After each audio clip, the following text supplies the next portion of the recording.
On a longtemps entendu cette rengaine que les jeunes seraient préservés du coronavirus. Une idée démentie avec le décès en fin de semaine dernière d'une adolescente de 16 ans. Alors pour tenter de faire de la prévention également auprès des ados, l'émission Allo Docteur innove. Vous connaissiez Marina Carrère d'Ancos et Michel Simès sur France 5. Les voilà qui débarquent sur Snapchat. Oui, Snapchat. 3 fois par semaine, les 2 médecins répondront aux questions des utilisateurs de la plateforme.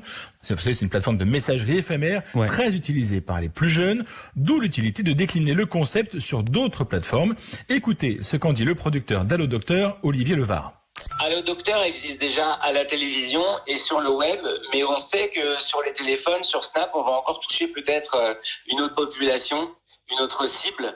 C'est-à-dire que pour beaucoup de personnes, le téléphone, c'est maintenant le premier outil, le premier média d'information, et on va toucher des gens qui ne regardent pas forcément le journal de 20 heures ou même des sites internet, et on va répondre à toutes leurs questions. Snapchat, c'est une audience de masse, on n'en est peut-être pas assez conscient, mais on sait qu'avec ce programme, on va toucher plusieurs centaines de milliers d'utilisateurs chaque jour, et on va répondre à leurs questions sur le coronavirus. C'est un programme qui va toucher avant tout des jeunes utilisateurs des 15-25 ans, mais on se rend compte que l'audience de Snapchat vieillit. On est de plus en plus nombreux à aller chercher de l'information sur nos téléphones portables, et donc on aura des utilisateurs de 25 à 50 ans aussi qui vont s'informer sur le coronavirus grâce à Allo Docteur sur Snapchat. Si l'audience de Snapchat vieillit doucement, elle reste encore majoritairement jeune. En France, plus de 60% des 13-24 ans disent utiliser Snapchat au moins une fois par semaine. Alors nous avons demandé à Marina Carrère d'Ancos si les questions de cette classe d'âge étaient différentes de celles que lui posent des adultes.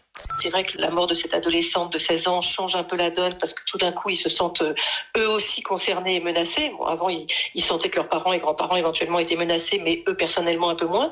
Là, ça commence quand même à changer la donne. Mais leur demande, elle est effectivement, parce qu'ils passent leur temps sur les réseaux, elle est de vérifier si en gros toutes les fake news qui circulent sur les réseaux sont vraiment des fake news ou pas. Donc de relayer absolument tous les conseils à la noix qu'on peut lire. Donc ça, ils sont vraiment en demande de vérification médicale de ce genre d'infos.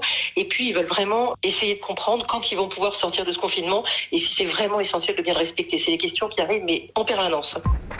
Je me suis quand même posé une question au sujet de ce Allo Docteur sur Snapchat. Si les jeunes vont sur d'autres plateformes, c'est aussi pour ne pas regarder la même chose que leurs parents. Alors, est-ce que vraiment c'est important de se mettre face à eux, 2 médecins vus à la télé?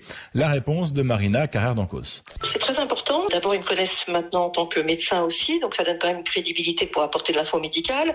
Ils savent que même les plus jeunes n'ont pas regardé, mais ils savent que le magazine de la santé, c'est une référence médicale.